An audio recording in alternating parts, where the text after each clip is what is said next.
Welcome to day 15 of Dear Grave Woman, my 30-day series where I'm creatively cleaning out my inbox and answering your questions about life, death, grief, and everything in between. Today we have an email from an anonymous sender that reads, Dear Grave Woman, I am a new funeral director and I've noticed I carry a lot of grief home with me. How do you manage your own emotions while supporting everyone else's? This is a good question. And first and foremost, I want to say welcome. Congratulations on passing your boards, passing the conference, finishing mortuary school, and earning your funeral director's license. That is amazing, and I am extremely proud of you.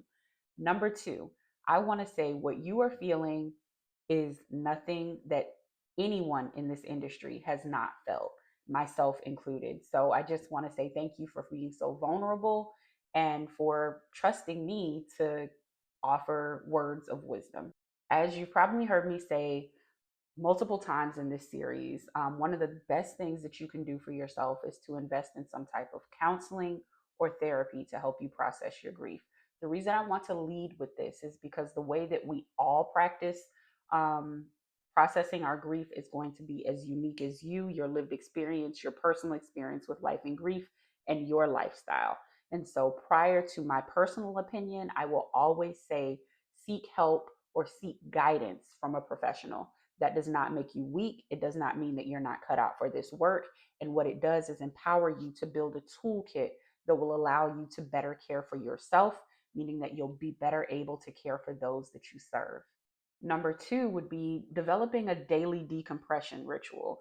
This could look like going for a walk, having your favorite cup of tea or coffee, listening to music, journaling, watching mindless television, yoga, kickboxing, going out to dinner. When I say decompression, what I mean by that is it's something that gets your mind off of your day. And I know that's really hard to do with the hectic schedules that we work as funeral directors, but it's something that you have to begin to carve time out for.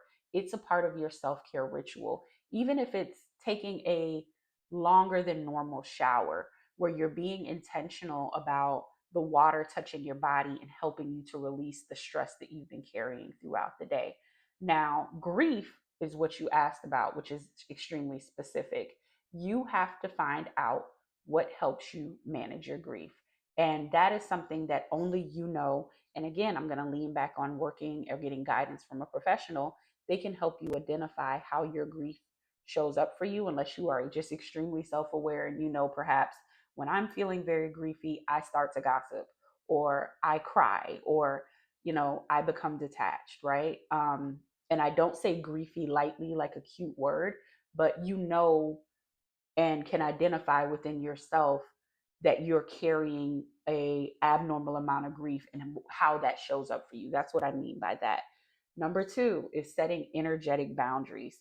Compassion is essential in the work that we do, but for me personally, I constantly remind myself that I am a companion and not a container. And that was huge for me. I used to operate like a container. I used to hold everything inside for everyone. And I shared in another video about my weight loss journey, and I'll tag my channel that's dedicated to sharing my weight loss journey. But a lot of what I've learned during this bariatric surgery process is that I have treated my body like an energetic container for the grief of others. And that was really a hard pill for me to swallow.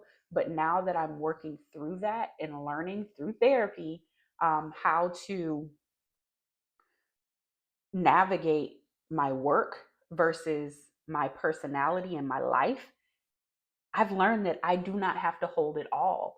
And whether that mean for me personally, overeating or not eating the healthiest things or not being as active and moving my body as much as I needed to, I no longer allow myself to serve as the container. I am a companion. I will hold your hand and walk with you, but at a certain point, there is a boundary energetically, physically, mentally, emotionally, spiritually that I cannot cross in helping you navigate your journey with grief. That is going to be something that comes with time. That is going to be something that you have to learn to do and communicate in a way that is authentic to you. But just being aware of that, I hope, helps you to establish those boundaries. Last but not least, you have to have a grief outlet. I don't care what your work is, or whether you're a funeral director or not.